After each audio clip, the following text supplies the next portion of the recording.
cây xương rồng nha các bạn. Và bây giờ hãy cùng mình đi tô màu. Mình sẽ giới thiệu qua về những cây xương rồng nha các bạn. Họ xương rồng thường là các loài cây mọng nước, hai lá mềm và có hoa, và có từ 25 đến 220 chi tùy theo nguồn, trong đó có từ 1.500 đến 1.800 loài. Những cây xương rồng được biết đến như là có nguồn gốc từ châu Mỹ, nhất là ở những vùng sa mạc. Vậy bây giờ hãy cùng mình đi tô màu những cây xương rồng nha các bạn. Mình sẽ tô cây xương rồng đầu tiên này bằng màu cam.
Tiếp theo thì mình sẽ tô chiếc chậu nha các bạn.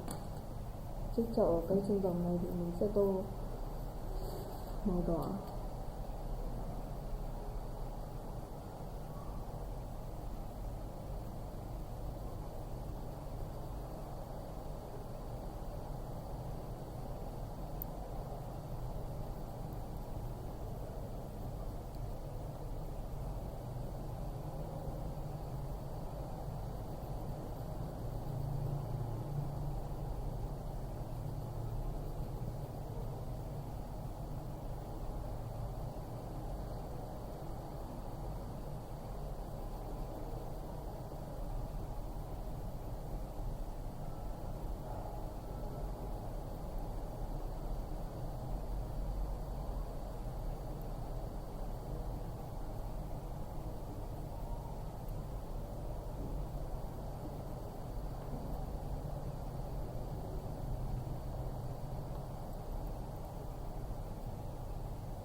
Mình sẽ tô cây xương rồng thứ hai nha các bạn.